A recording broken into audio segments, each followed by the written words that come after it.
Joseph Stalin, leader of the Soviet Union. Joseph Stalin was born on December 18, 1878 in Gori, Georgia, in the Russian Empire to a poor family. At age 7, he caught smallpox, leaving him with a pockmarked face. Joseph's mother was a devout Russian Orthodox Christian and wanted him to become a priest. In 1895, she sent him to study in Tiflis, the Georgian capital. However, he started reading the writings of Karl Marx and Vladimir Lenin after joining a secret organization which wanted Georgian independence from Russia. In 1901, he joined the Social Democratic Labor Party and organized protests and strikes for the revolutionary movement against Tsarism. A year later, he was arrested for coordinating a strike and sent to prison. Stalin would join the Bolshevik Party and use guerrilla warfare during the Russian Revolution of 1905. He impressed the party's leader Vladimir Lenin in his ability to organize meetings and strikes, as well as his ruthless techniques to raise money for the party by kidnapping and robbery. In 1907, he stole 250,000 rubles in a bank robbery in Tiflis to fund the cause. Around this time, he adopted the name Stalin, which means steel in Russian, or man of steel. During the Russian Revolution in 1917, Stalin ran the Bolshevik newspaper Pravda. By October, the revolution was over, and the Bolsheviks were in control. A civil war then followed with a Bolshevik victory. In 1922, Stalin was appointed General Secretary of the Communist Party, and he manipulated his role so that he was in a powerful position.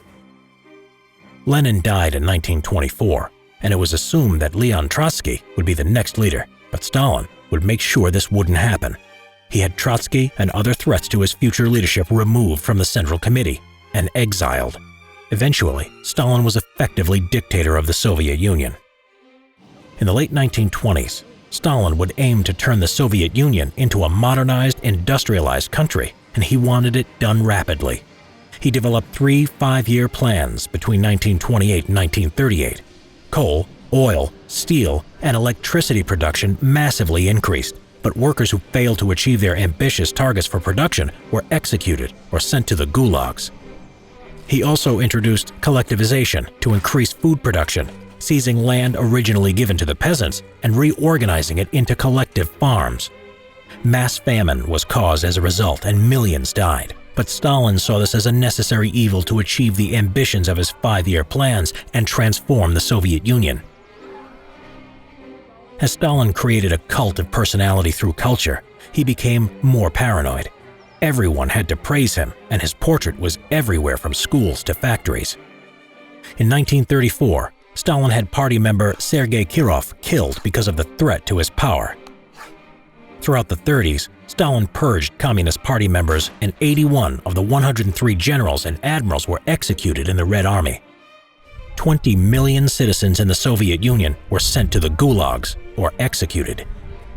In 1939, Stalin made a deal with Adolf Hitler and Nazi Germany. When Germany invaded the Soviet Union in 1941, the Red Army was not prepared and suffered massive losses, and it had not helped that Stalin had purged many talented officers during the 30s. Stalin refused to leave Moscow as the German forces moved further east. In 1942, the Red Army at Stalingrad were told not to give the city to German forces and to defend it at all costs, as the city bore Stalin's name. This was the turning point in pushing the Nazis back, and soon the Red Army was liberating Eastern Europe all the way to Berlin.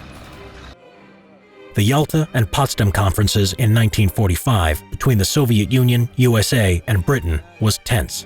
With the use of the atom bomb, the Allies did not need the help of the Soviet Union in defeating Japan. Stalin felt betrayed, and with the rivalry between the ideologies of capitalism and communism reignited, he grew more suspicious and paranoid of the West. The Cold War had begun. East Berlin and Eastern Europe, which were occupied territories by the Soviet forces, were transformed into satellite states, forming a bulwark between the Soviet Union and Stalin's former allies. As his health deteriorated in the early 1950s, and after an attempted assassination, Stalin's paranoia increased even to the doctors looking after him, which he had tortured to confessions of poisoning. He also ordered the head of the secret police, Lavrenti Beria, to investigate a new purge of the Communist Party, panicking members of the Politburo into wondering if they would be executed. Before this could happen, Stalin died of a stroke on March 5, 1953. At his funeral, huge crowds gathered to pay their respects, and 500 people were crushed as a result of people surging forward. After a power struggle over who would be the next leader of the Soviet Union from the inner circle, Nikita Khrushchev succeeded Stalin. While he was a Stalinist, he would denounce the dictator and reform Stalin's policies of terror and fear during a de-Stalinization process. Subscribe for more history videos. Get Simple History, the Cold War, out today. Thank you guys for all your support on the Simple History YouTube channel. If you enjoy it, please consider visiting our Patreon page. There, you can show us your support for the channel by donating and make a huge difference in what we're able to create for you. Plus, you can get early access on upcoming videos. So let's keep it growing, and thank you for being part of this amazing community.